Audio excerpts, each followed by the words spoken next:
Welcome to A Guide to Every Deck in EDH. Today we're looking at the Mindskinner.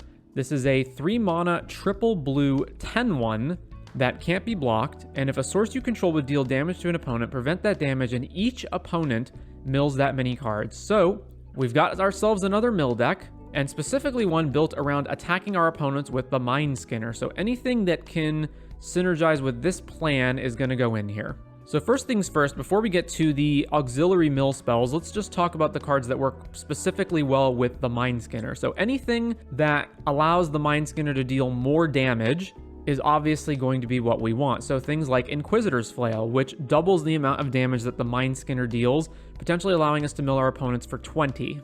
We also have Fire Shrieker, which grants the Mindskinner double strike, effectively doing the same thing. Next up, we're going to want to give the Mindskinner haste, since we don't want to play Mindskinner and just pass the turn. So Lava Spur Boots, Hall the Bandit Lord, Greaves, and Swiftfoot Boots. And obviously, we're going to want ways of protecting the Mindskinner, since our plan does revolve around us getting it out and attacking with it. So as usual, in blue, all of the counter spells are both interaction and ways of protecting your combos, your commander, etc. As far as other forms of protection, we have cards like Hydroelectric Specimen, which doubles as a land, Misdirection, Slip Out the Back, Spellskite, things like that. It's also probable that we're going to be in a position of attacking our opponents with the Mindskinner and might be attacked back, so we do have Propaganda here, although this is not strictly necessary. We do want Ramp, but we specifically want Ramp that produces blue, so that we can play the triple blue and Mindskinner's cost. However, there aren't that many options for mono rocks that produce blue, so after you get off of Arcane Signet, Cold Steel Heart, Felwar Stone, Mox Diamond, Mox Opal, Ornithopter of Paradise, and then Sky Diamond, we're basically out of options. So then the rest of our ramp is going to just produce colorless mana, which we'll use to cast other things. We also have a little bit of combos here. So Gaia Reach Sanitarium is a way that we can filter and also force our opponents to draw. Now this has a few uses. First of all, in any deck that we're milling opponents, causing opponents to draw cards becomes better than it normally would be, since we can potentially force them to deck out. Secondly, if our opponents are trying to win with Thassa's Oracle, we can prevent that from happening if we have up Gaia Reach Sanitarium plus 2 mana to activate it. Now this is not going to be something that happens that often, since it is hard to just hold up 3 lands, but this does give us that option.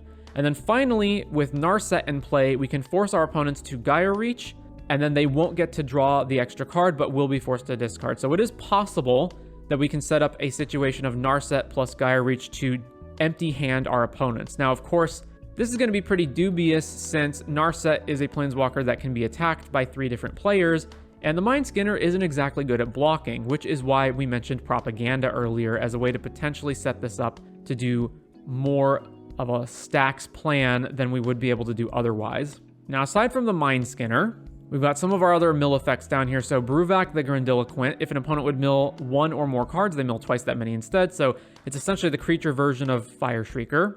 And then we've got a few additional mill cards, not too many. Ruin Crab, Memory Erosion. Whenever an opponent casts a spell, they mill 2. Fractured Sanity, which can mill 14 or 4 if we cycle it. And Tasha's Hideous Laughter. Primarily, we're not all in on mill cards. We're mostly trying to win with the Mindskinner, so these are just supplementary ones, and I've picked the ones that have the potential to mill the most amount of cards. Other random mill cards are not things that we really want, but if you are planning to take this deck in a more mill-heavy direction and not rely so much on just the Mindskinner itself, you could, of course, add a bunch more mill cards. Now, of course, if we're milling our opponent, one potential big downside is now there's a bunch of cards in their graveyard, which is a problem if our opponents have things like Underworld Breach. So we are going to want things that mitigate that, cards like Lantern of the Lost. And then over here, a little bit more mill, Mesmeric Orb and Mind Crank. We have the usual straightforward card draw spells like the One Ring, Rhystic Study. We also have Polywog Prodigy in this deck. We're always going to be able to trigger this at least once because of the Mindskinner, so a curve of 2 mana Polywog Prodigy, next turn cast the Mindskinner, evolve this is a pretty good curve. We've got Ledger Shredder.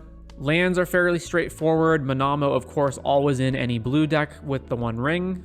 A whole bunch of removal, which is mostly in the form of bounce spells or stealing effects. So we've got Chain of Vapor, Dress Down, Geist Wave, Gilded Drake, Otawara, Resculpt, Sink into Stupor, Snap, Submerge, and Volatile Storm Drake. And it's worth noting that our bounce spells can potentially protect the Mindskinner from removal or sweepers. So let's say our opponents try to kill the Mindskinner, we can bounce the Mindskinner and play it again next turn.